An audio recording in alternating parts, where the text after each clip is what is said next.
नमस्कार, मैं मधुबाला, आप देख रहे हैं न्यूज 24। तो चलिए एक नजर डालते हैं देश विदेश की 10 प्रमुख खबरों पर।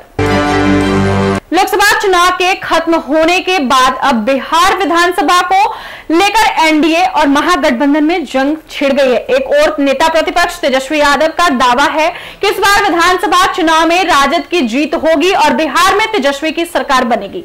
वहीं अब तेजस्वी यादव के दावे को लेकर बीजेपी ने बड़ा हमला बोला है। बीजेपी के शहनवाज हुसैन ने तेजस्वी पर हमला बोलते हुए बताया कि राजद को बिहार विधानसभा में आखिर कितने सीटें आएंगी।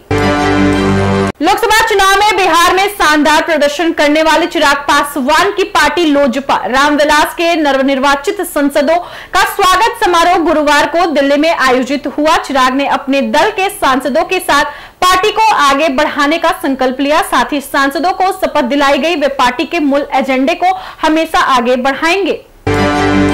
जन स्वराज पदयात्रा के सूत्रधार प्रशांत किशोर ने बुधवार 12 जून को पटना के ज्ञान भवन में जन स्वराज से जुड़े हजारों लोगों को संबोधित किया।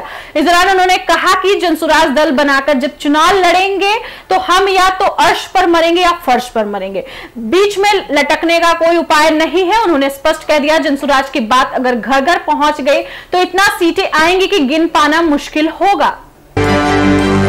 बिहार में पर्यटन के क्षेत्र में निवेश और राज्य के पर्यटन स्थलों के व्यापक प्रचार प्रसार हेतु देश की राजधानी नई दिल्ली में इन्वेस्टमेंट मीट और रोड शो का आयोजन शुक्रवार को 14 जून को किया जाएगा। नई दिल्ली के चाणक्यपुर स्थित अशोक होटल में यह कार्यक्रम सुबह 10:30 बजे से आयोजित किया जाएगा। शिक्षा मंत्री धर्मेंद्र प्रधान ने गुरुवार नीट यूजी राष्ट्रीय पात्रता सह प्रवेश परीक्षा स्नातक में अनियमितता के दावों को सिरे से खारिज कर दिया। प्रधान ने संवाददाताओं से कहा, नीट यूजी में पेपर लीक होने का कोई सबूत नहीं है। एनटीए में भ्रष्टाचार के आरोप निराधार है। यह एक बहुत ही विश्वसनीय निकाय है। उन्होंने कहा, सुप्रीम कोर्ट मामले की सुनवाई कर रहा है और हम उसके फैसले का पालन करेंगे। हम सुनिश्चित करेंगे कि किसी भी छात्र को नुकसान न हो। लोकसभा चुनाव 2024 का परिणाम सामने आ चुका है। इस बार पिछली बार की तुलना में एनडीए को बिहार में कुल 9 सीटों का नुकसान हुआ है और अब एनडीए की हार के पीछे की वजह भी धीरे धीरे सामने आ रही है। ऐसे में अब भाजपा की तरफ से की गई समीक्षा बैठक में एक बड़ी बात विस्तारकों की तरफ से कहा गया है।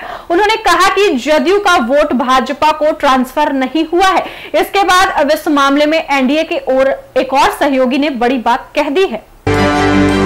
जम्मू कश्मीर एक बार फिर से आतंकी हमलों की चपेट में है। प्रदेश के रियासी, कठुआ और डोडा में एक के बाद एक लगातार आतंकी हमले हुए हैं। इन आतंकी हमलों में कई आम लोगों की जान भी चली गई है।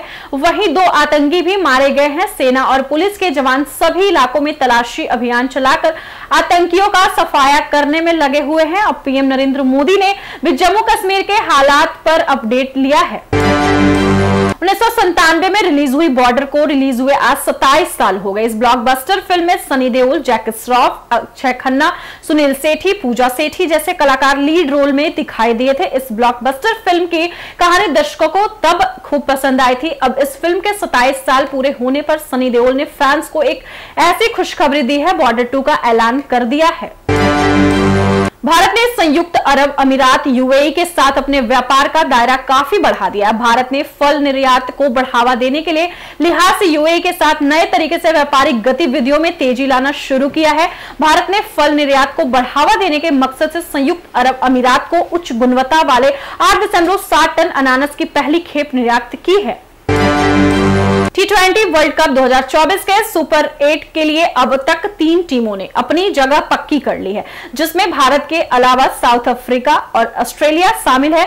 भारतीय टीम ने ग्रुप ए से क्वालिफाई किया है, जबकि अफ्रीका ग्रुप डी से अपनी जगह बनाने में कामयाब रहा, जबकि ऑस्ट्रेलियाई टीम ग्रुप बी से अपनी जगह बनाने में कामयाब रही है। भारत को सुपर 8 तक पहुंचने से पहले ऑस्ट्रेलिया से सामना करना पड़ा है। तो ऐसे ही 10 विदेश की 10 प्रमुख खबरों के लिए बने रहिए हमारे साथ। हमारे चैनल एक न्यूज 24 को ज्यादा से ज्यादा लाइक कीजिए, शेयर कीजिए, फॉलो कीजिए, सब्सक्राइब कीजिए। धन्यवाद।